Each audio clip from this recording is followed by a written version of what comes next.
વડોદરા શહેરના વેમાલીના રહીશોના ચક્કાજામ બાદ તંત્ર એક્શનમાં આવ્યું હતું અને રોડ બનાવવાની કામગીરી હાથ ધરી હતી. જો કે આ કામમાં પણ હલકી ગુણવત્તાનું મટીરીયલ વાપરી રોડ બનાવવામાં આવી રહ્યાનું નજરે પડ્યું છે. વડોદરા શહેરના વેમાલીના રહીશોએ સોમવારે વિવિધ સમસ્યાઓને લઈને શાસકોને સત્તાધીશોને ધ્યાન દોરવા માટે રોડ ઉપર ચક્કાજામ કરી વિરોધ પ્રદર્શન કર્યું હતું.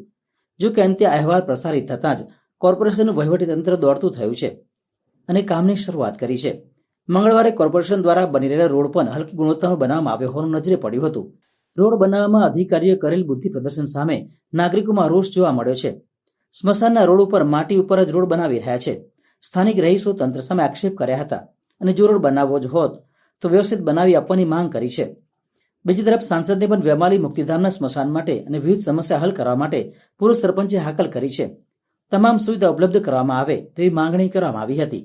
સમગ્ર વેમાલી વિસ્તારમાં જેટલા પણ પ્રોજેક્ટ કોર્પોરેશન દ્વારા ચાલે છે ત્યાં આગળ કોઈ પણ જગ્યા ઉપર માહિતી જાહેર જનતાને જાણ માટે બોર્ડ મારતા નથી અને મારે તો ખાતમુહૂર્તના દિવસે ખાલી મારી અને પછી એ બોર્ડ કોન્ટ્રાક્ટરો પાછું લઈ જાય છે કે ચૂંટાયેલા પ્રતિનિધિઓ.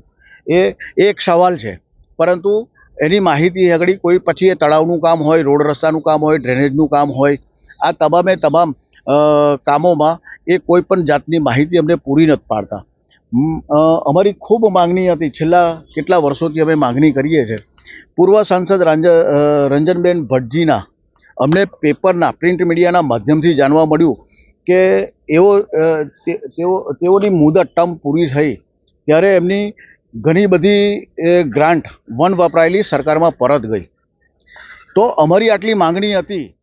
જે કન્સ્ટ્રક્શનની ક્વોલિટી છે એ સેટિસ્ફેક્શન નથી. એ રોડ 1 ઇંચ જેટલો બી ઉપર પાથરવામાં નથી આવ્યો, સીધું માટીની ઉપર જ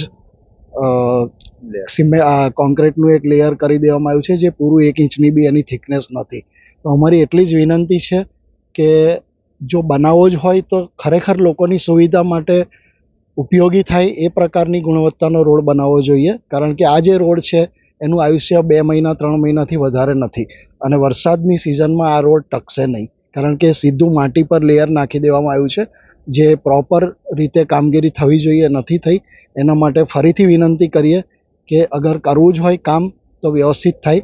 કોર્પોરેશનના અધિકારીઓ અને અમારા સ્થાનિક કાઉન્સિલરોને એવી અમારી નમ્ર વિનંતી છે.